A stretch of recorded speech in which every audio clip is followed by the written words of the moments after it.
Bonjour tout le monde et bienvenue sur la chaîne.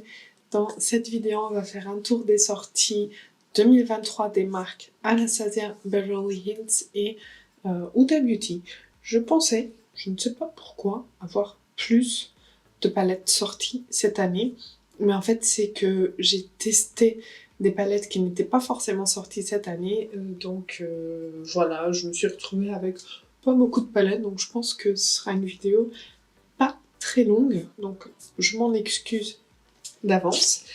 On va commencer, donc ce sont deux marques très connues, on va dire, et on va voir ce qui est sorti cette année dans ces deux marques et que moi j'ai acheté pour que je puisse vous montrer.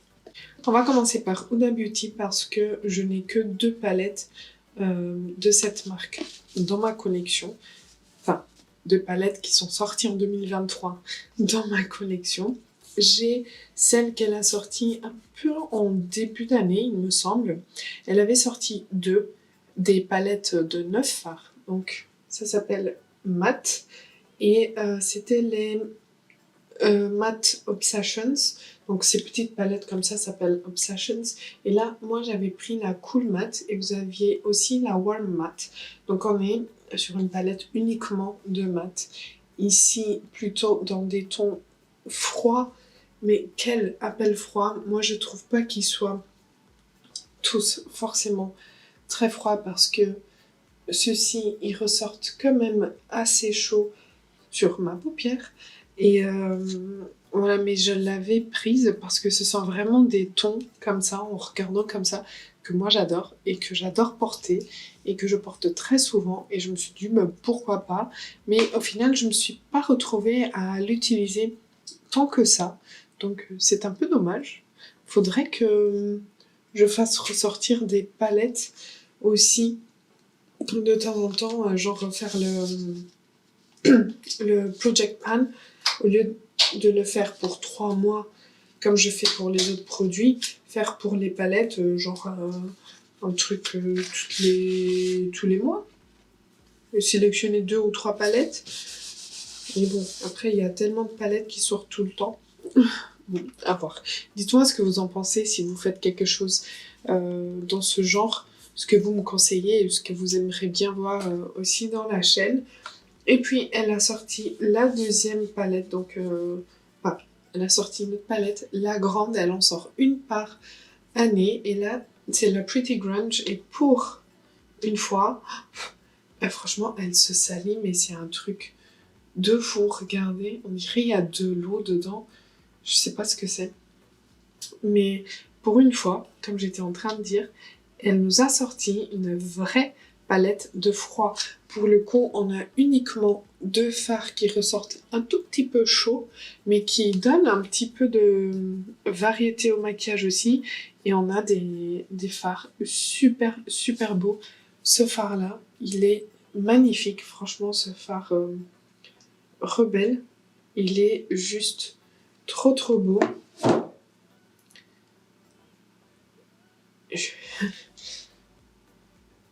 Regardez. Il est magnifique, franchement.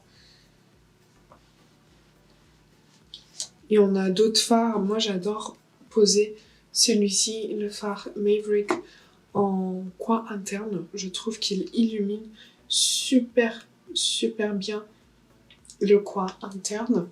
Et je trouve que c'est une palette qui sera très belle pour les fêtes de fin d'année parce qu'on est vraiment sur ces teintes qui sont super faciles à porter, mais avec une tonalité de froid.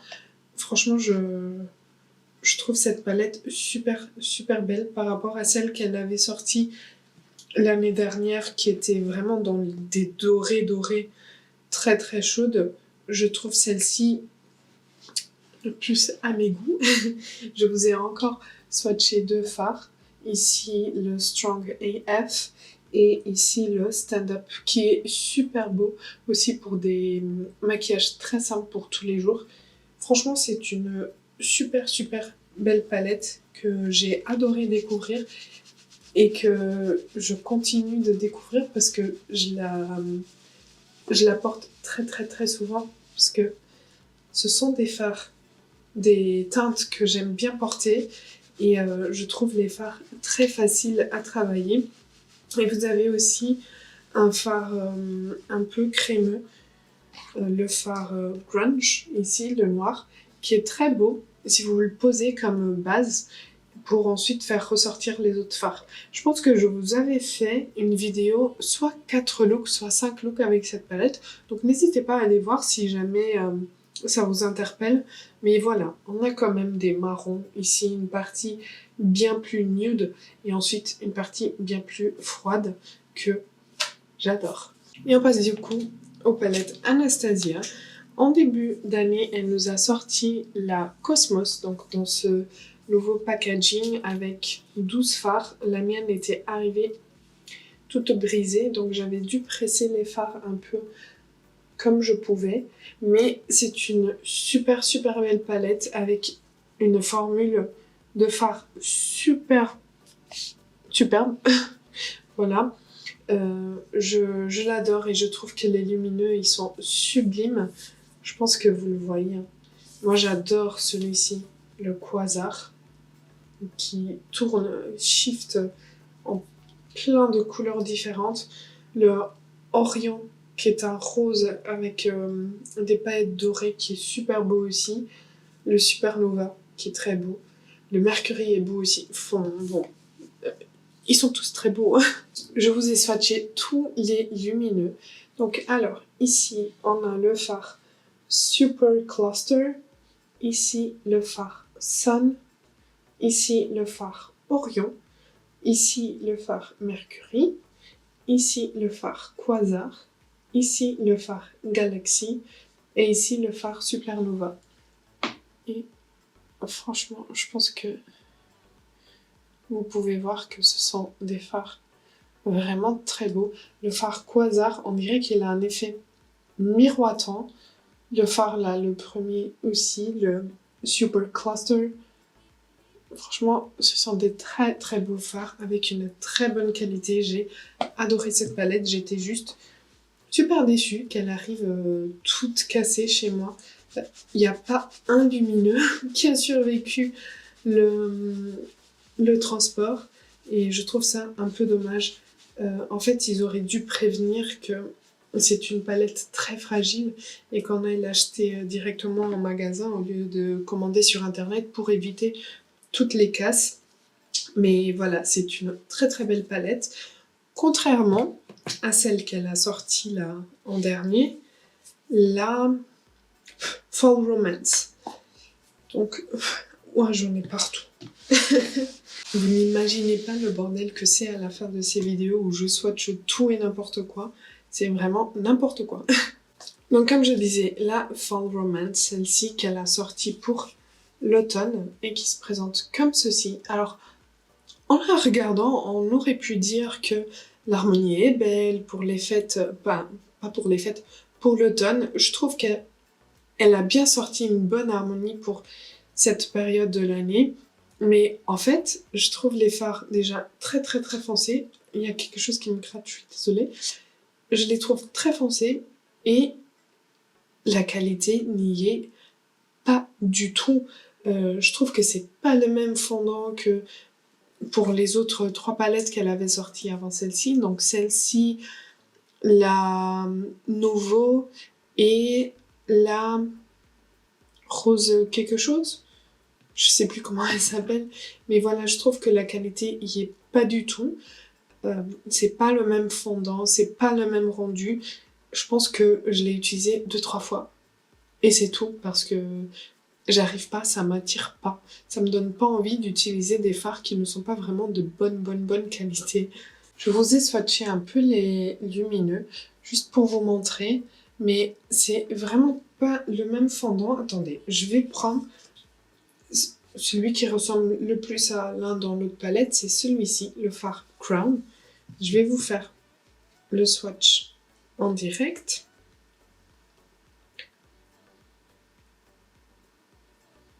Voilà. Et bien sûr, là, il a quand même assez bien swatché, mais vous voyez qu'il y a des petits morceaux. Et je vais vous swatcher le fard Quasar de l'autre palette, donc celui-ci. Déjà, même au toucher, le Quasar, j'ai l'impression que je touche presque de l'eau. Et je vais le poser ici. Est-ce que vous voyez la différence? Regardez la texture sur la peau. C'est vraiment pas la même chose. On n'est pas sur la même qualité et c'est ça qui me rend un peu déçue. Enfin, je suis un peu déçue de cette palette Fall Romance parce qu'elle aurait pu avoir un très bon potentiel, surtout pour les carnations les plus foncées, parce qu'on est quand même sur des fards assez foncés, mais en fait elle a tout gâché avec cette qualité qui n'y est pas. Juste pour vous dire, j'ai fait mon maquillage aujourd'hui avec ces deux palettes quand même. Dans la palette Cosmos, j'ai utilisé ce fard en creux et coin externe. Ensuite, j'ai fait mon trait de liner avec ce fard. J'ai fait mon ras de cils également avec ce fard, mon ras de cils inférieur. Et puis, j'ai légèrement, dans la palette Fall Romance, utilisé ce fard, le fard Smoke, sur toute la paupière. Et ça a donné ça. Et en fait, j'aime bien, mais... Voilà, j'aime bien. Mais j'ai dû piocher dans les deux palettes parce que celle-ci toute seule, j'aurais pas réussi. Et puis, elle nous a sorti deux palettes un peu plus petites. Enfin, moi j'en ai deux, elle en a sorti d'autres. Elle a sorti la Glam to Go, qui se présente comme ceci. Je pense que c'était cette année. Hein. Ah, moi j'ai un doute maintenant. Mais bon, je l'ai prise parce que j'adore son autre palette, la Soft Glam, qui est comme ça en petit, la Soft Glam 2, il me semble.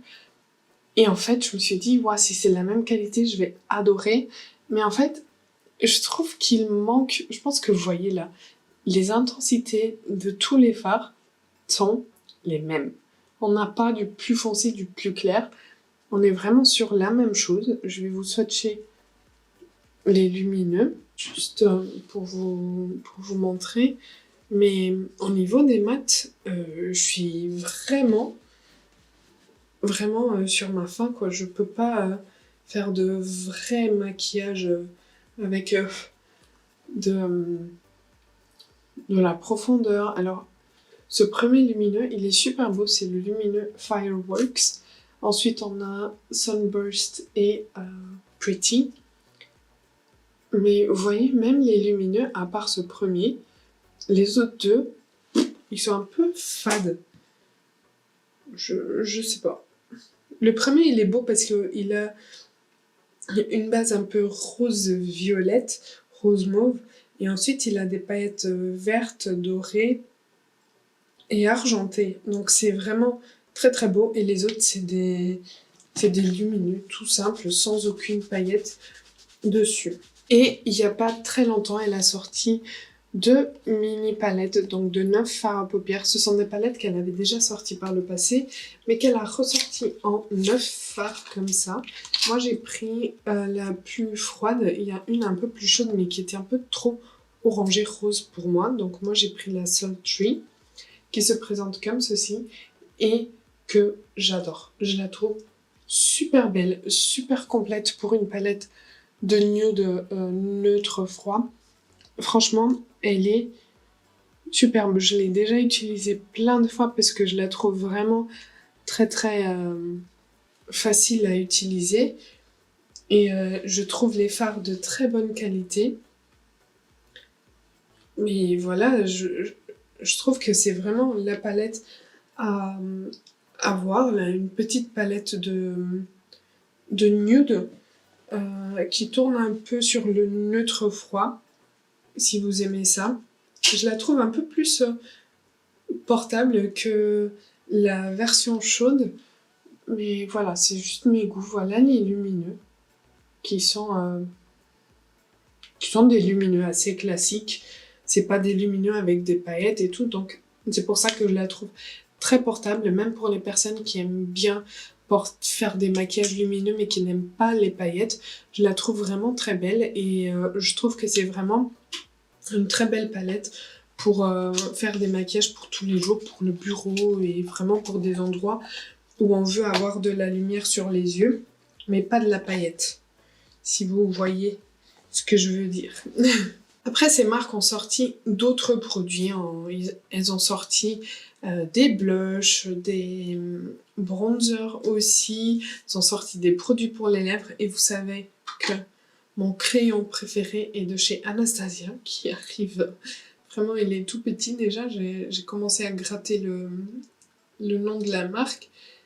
C'est la teinte Rosewood. Exact.